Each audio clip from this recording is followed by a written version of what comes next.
अस्सलाम वालेकुम। चलते फिरते मैं आपको खुशामदीद कहता हूँ। आज मैं मौजूद हूँ महमूदाबाद नाले के पास और मैंने आपको कहा था कि ये जो नाले बनाए जा रहे हैं वो किस तरह के बनाए जा रहे हैं। आज मैं आपको सिर्फ अल्फाज में नहीं बताऊँगा, बल्कि आज मैं आपको आप कैमरे की आँख से दिखाऊँगा। ज़रा कैमरा मैन आपको दिखाएँ कि ये वो रोड है जो खड्डे वाले रोड हुआ करते थे। ये पूरे रोड को बना दिया है। स्ट्रीट लाइटों का जो है वो अमल शुरू कर दिया है, मतलब स्ट्रीट लाइटें लगाने का काम जो है वो शुरू हो गया है। ये सारे स्ट्रीट लाइटें लगा दी है। आगे जो है वो मज़ीद काम चल रहा है, रोड बनाने का भी काम चल रहा है, स्ट्रीट लाइटें लगाने का भी काम चल रहा है। और ये जो दीवारें आप देख रहे हैं, ये दीवारें भी बड़ी मजबूती से बनाई गई है। मतलब अगर आप मेरी पुरानी वीडियो देखेंगे तो उसमें आपको अंदाज़ा लग जाएगा ये कोई एला मेला काम नहीं हुआ, बल्कि इसमें मोटा सरिया लगाया गया है। सिर्फ दीवार नहीं बनाई बल्कि नीचे की इसकी बेस भी बनाई गई है। नीचे की इसकी बेस बनाई गई। जिस जगह पर मैं खड़ा हूँ ये पूरा लोहे के जाल का स्ट्रक्चर बिछाया गया। फिर उसके बाद फिर रेती बजरी का अमल डालने का काम शुरू हुआ।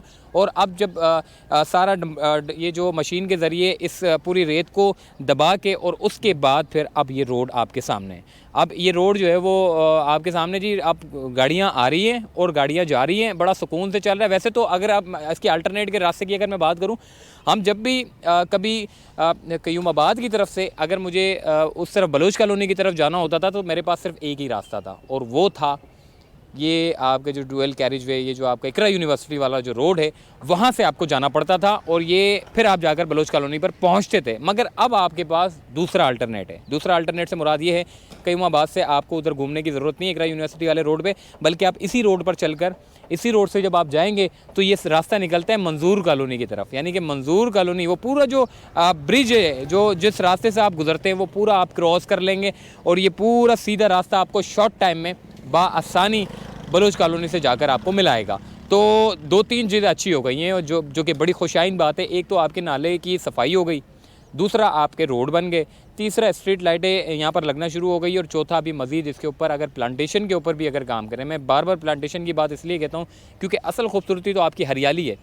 यहाँ पर अगर जिस तरीके से काम किया गया, बड़ी बड़ी दीवारें डाल दी है, स्ट्रीट लाइटें बन गई, रोड शोड बन गए, अगर यहाँ पर प्लांटेशन भी हो जाए तो मेरा ये ख्याल है कि बड़ा ज़बरदस्त काम हो जाएगा। बल्कि मैं तो ये कहता हूँ कि नाले की फीलिंग आपको आएगी ही नहीं। मतलब आप जब गुजरेंगे आपको एक अलग ही यहाँ की जगह की जो है एक रौनक नज़र आएगी, अलग ही खूबसूरती आपको नज़र आएगी। देखें, हर शहर में जो है वो पानी को निकालने के लिए जब बारिशें होती हैं तो उसको निकालने के लिए आपके नाले बनाए जाते हैं। मगर हमने बदकिस्मती से कराची शहर के वो नाले बनाए जिसके ऊपर कभी माजी की हुकूमतों ने तवज्जो नहीं दी। मगर शुक्र अल्हम्दुलिल्लाह कि वफाकी हुकूमत ने अपने जो मेगा प्रोजेक्ट्स हैं, जिसके ऊपर हमेशा बात होती है कि कराची को सिर्फ लॉलीपॉप दिया जाता है, तो इमरान खान साहब ने जो बात कही है कराची के लिए ख़ासकर, उसके ऊपर बड़ा अमल दरामद हो रहा है। FWO ने भी यहाँ पर बड़ा ज़बरदस्त काम किया है और उनकी कारकर्दगी को भी इमरान खान साहब ने जो है वो सराहा है। उन्होंने कहा है जो काम FWO ने किया है वो यकीनन बड़ा खुशाइंद काम है और इससे शहरियों के लिए जो मसाइल पैदा हो रहे थे वो मसाइल भी पैदा नहीं होंगे। 2020 की बारिशों ने तबाह कर दिया था शहर को, लेकिन इन नालों की बदौलत, इन नालों की सफाई की बदौलत, इन नालों के ऊपर काम की बदौलत, इसको मेगा प्रोजेक्ट्स में लाकर इमरान खान ने कराची वालों के लिए जो एहसान किया है वो यकीनन भुलाया नहीं जा सकता। और अब इस नाले की क्या कुछ काम हो रहे हैं, क्या बनाया जा रहा है, क्या हो रहा है, ये सारी बातें करते हैं हम आगे जाके।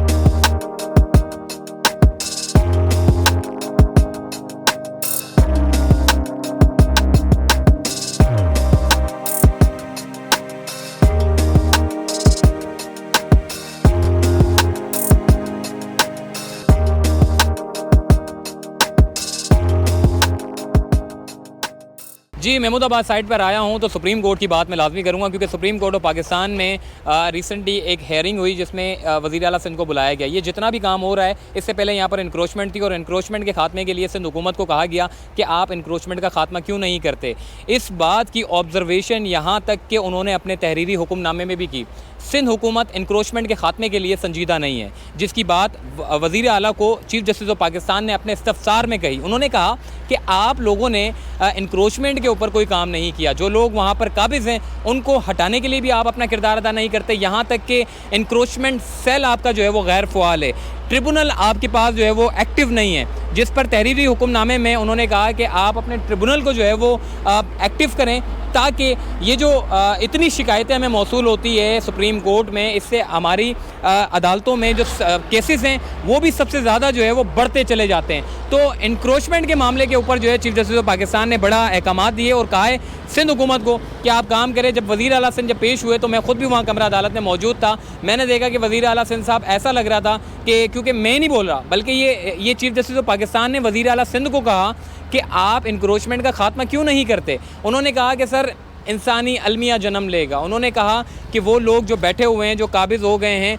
अगर आप उनको हटाएंगे तो ये इंसानी अलमिया जन्म लेगा। क्या शहर के मसाइल आप इसी तरीके से छोड़ देंगे? अगर ज़लज़ला आता है, कोई सुनामी आता है, कोई तूफ़ान आता है, तो क्या आप ये कहेंगे कि हमारे पास फ़ंड्स मौजूद नहीं हैं? उन्होंने यहाँ तक ये भी बात कही कि अगर आप सारा मामला फ़ेडरल गवर्नमेंट पर रखेंगे, जो कि इंक्रोचमेंट के हवाले से जो मुतासरीन है महमूदाबाद के, गुजरनाला और औरंगी के, उन्होंने कहा कि उनके मुतबादल के लिए आपके पास क्या है? तो उन्होंने कहा जी हमारे पास बहरिया टाउन के जो पैसे सुप्रीम कोर्ट में आए उसमें से निकाल के दे दें। जिस पर जस्टिस एजाजुल हसन ने कहा कि भाई हम आपको कोई फंड्स नहीं देंगे, जो पैसा बहरिया टाउन का है वो सिंध की आवाम का है, हम आपको सिंध गवर्नमेंट को ये पैसा नहीं देंगे, जो मुतबादिल है वो आप अपने फंड से जनरेट करें। जबकि दूसरा रास्ता उन्होंने कहा कि जी फेडरल गवर्नमेंट से पैसा ले लें, जिस पर अटॉर्नी जनरल ऑफ पाकिस्तान ने कहा कि जी हम जो है पूरे एक मॉडर्न नाले बना रहे हैं, ठीक है, सारे काम कर रहे हैं, अगर मुतबादिल भी अगर हमारे ऊपर डाल दिया जाएगा तो फिर क्या वास्ता। फिर जिस पर चीफ जस्टिस ऑफ पाकिस्तान ने कहा कि सारा काम अगर फेडरल गवर्नमेंट ने करना है तो फिर आपका क्या काम है? फेडरल गवर्नमेंट को सूबे में लाकर बिठा दें, वही सारे के सारे काम कर लेंगे।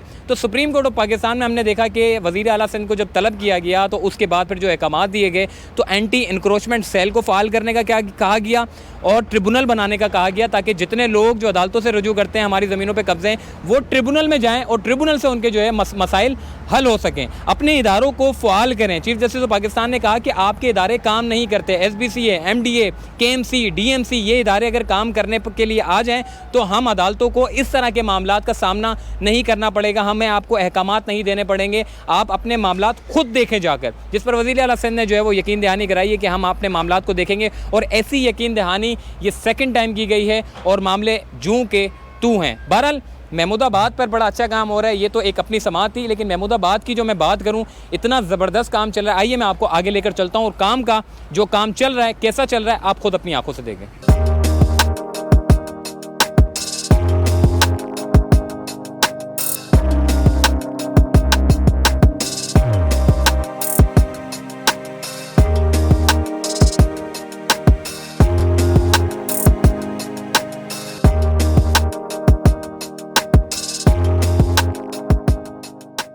इस वक्त रोड बनाने का अमल जो है वो तेज़ी से जारी है। आप देख सकते हैं कि महमूदाबाद पर ये अख्तर कॉलोनी से शुरू हुआ है, जहाँ मैंने शुरुआत की थी वीडियो की, और मैं थोड़ा सा बीच की तरफ आया हूँ और ये मंजूर कॉलोनी तक जाएगा। शुक्र अल्हम्दुलिल्लाह कि जिस तरीके से काम हो रहे हैं, नालों की सफाई हो रही है, रोड बन रहे हैं, आपका ट्रैफिक का जो मुतबादिल है वो आपको बेहतरीन मिल जाएगा। और तीसरी ख़ास बात ये है कि इंक्रोचमेंट का खात्मा। जिस जगह पर मैं खड़ा हूँ उस जगह पर अंदर की तरफ मशीनों का अंदर दाखिल होना जो है वो बड़ा दुश्वार होता था। अगर मशीन बिलफर्ज अगर दाखिल हो भी जाती थी तो घर बचाने के चक्कर में जो है वो जो कि वो सारे गैर कानूनी घर थे, उसको बचाने के चक्कर में मशीनें अंदर गिर जाती थी।